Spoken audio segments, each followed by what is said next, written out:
Right from the get-go, the best practice said we should keep track of damaged data, and anybody can submit it. And we had about 6 or 7 different things that they had to fill in, and that we would publish it and tabulate it, publish it on a yearly basis. It took us about 3 years to get it mechanized, and I'm not a techie, so I'm going to give you my version of where we are with it. I am told it can accept.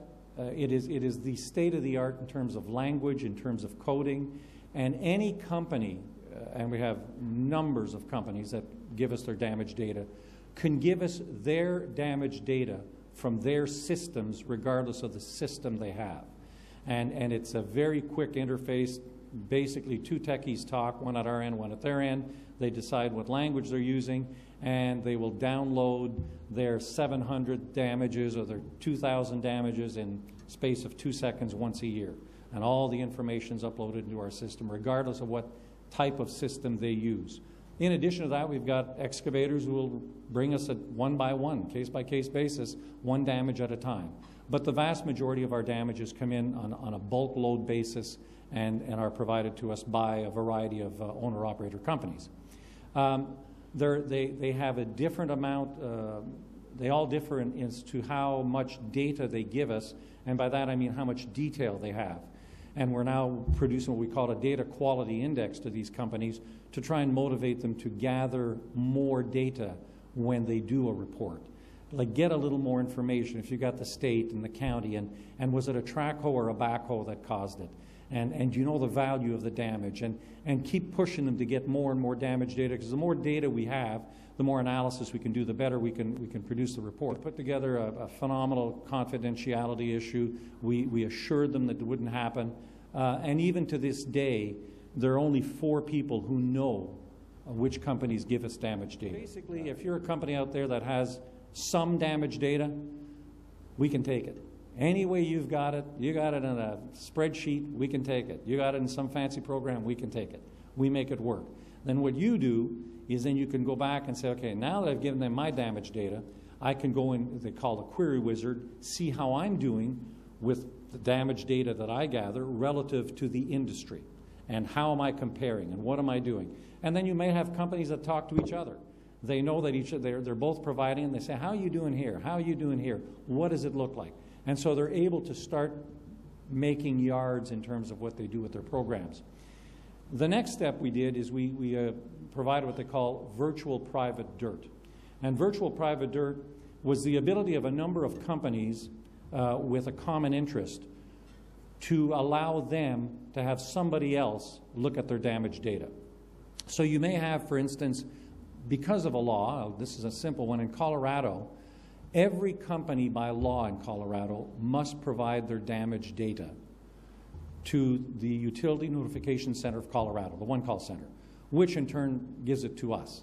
So you have a report that says Colorado dirt, and it's got the mountains and it's got all this stuff, and it looks like it's a Colorado report. It comes out of our system. And in there they have all the damage data for contractors, for pipelines, telecom, cable, water, sewer. Everything is in there. And they can break it and mush around with it and do some things with it that are pretty interesting. Now, they gather a lot of detail in Colorado. They know right down to the county where the damages are coming from. So they'll look at things, and I talked to JD on this, and he'll say, you know, you got a limited budget in terms of how do you get to people, and we've only got so much money to publicize and advertise. But he says, we know that there's a county where 62% of their damages, nobody called before digging, and that's very high. So he says, we're bombarding that county with emails and inserts and all sorts of things saying, call before you dig. We've only got so many resources, we can focus in right where the problem is. Same with backhoes and trackhoes. One of the things we found out when we were doing our initial studies is about 67% of our damages were caused by backhoes and trackhoes. So you look a little further and you say, okay, we know that a lot of them are professionals, they've called, but those who didn't call, who are they? And a lot of them were weekend warriors, do-it-yourselfers, who would go out and rent a backhoe or trackhoe. So John Deere, a sponsor of ours, put us in touch with United Rental. United Rental is a company in the U.S., the biggest rental company of equipment. and they rent a lot of weekend equipment. They have 14,000 backhoes and track hoes that they rent out. Well, they agreed with us to put the 811 logo right by the door of every one of their rental pieces of equipment to remind those people who rent the equipment to call 811 before they dig. Small thing, but again, you're targeting the people you need to target to get the results improve. A little bit about how we use this damage data. You can see here, this is overall gas damage data across the state. 25% are failures from no calls. People haven't called. You can go in, 21.9 is failure to respect the marks, and that's typically if the excavator is not hand digging, not exposing those lines and going over it. Other excavator failure, it could be other things, let their ticket expire, some things like that. Operator failure is 29%. So a lot of that is either going to be the locating, incorrect locates, or it's going to be poor maps and records, incorrect maps and records. And then also 15% we're looked at as no fault. You get the damages in, and you're not always going to have, there's some instances where there's not going to be somebody at fault. We drilled it down. This is 2010 again for the whole state. And you can see our biggest problem, 32.5% of those damages were from homeowners, parallels what Bob was saying on a national level. The next big group was city-county, and that's the water and sewer companies.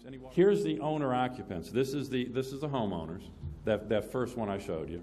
Now we're drilling it even a little deeper, going into the data and looking at, with the homeowners, the failure to call for that group is 35%, higher than that 25% statewide. So you could, obviously that's a group we have to target. It's much higher than the state average. Operator failures, 27%, and failure to respect the marks was only 10%. So they're doing safe digging. They're just not calling us and looking at the marks. The landscapers, that was all the way at the other end. That was the, that small little group that we saw. Failure to call 50%. It's huge. It's really, it's massive. So what's our challenge is a one call. We need to start going to landscaping association meetings, whatever groups they belong to. Really start getting that education piece out. It's not a big volume, but by percentage-wise, it's high.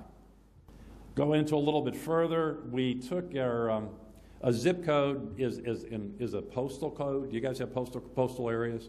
All right, so we're drilling the data down geographically and looking where are these occurrences happening. And you can see anything in the black is going to be greater than 40, in the blue 21 to 40. And you look in and see if I can get this laser to work. Yeah, this area here, this is all the populated area in Virginia. Washington, D.C. is right up here. So these are all bedroom communities of Washington. That's Richmond. This is the Tidewater area, big growth area along here. And you can see damages are occurring, which you'd expect. Over here, this is my hometown in Roanoke, and we have a lot of damages there. But you can, and then you start looking at, all right, what's the problem? And then you start directing your public awareness efforts geographically. We realize in Roanoke, my community, that we've got a problem. We need to address it. You can see in this area, the majority of these were happening right in here, in a certain area. He had a couple outlying damages, because we'll geocode each one. All right, now this is blowing up that one area. This is a big water sewer project, and you can see all the different damages, the gas damages happening. As a result of this, we went in, we got with the municipality that was in charge of this, we got with those contractors, our state corporation, our Public Utility Commission put inspectors out on the job and really started focusing on safe digging practices in this area. But again, without the data, you would not know this is happening.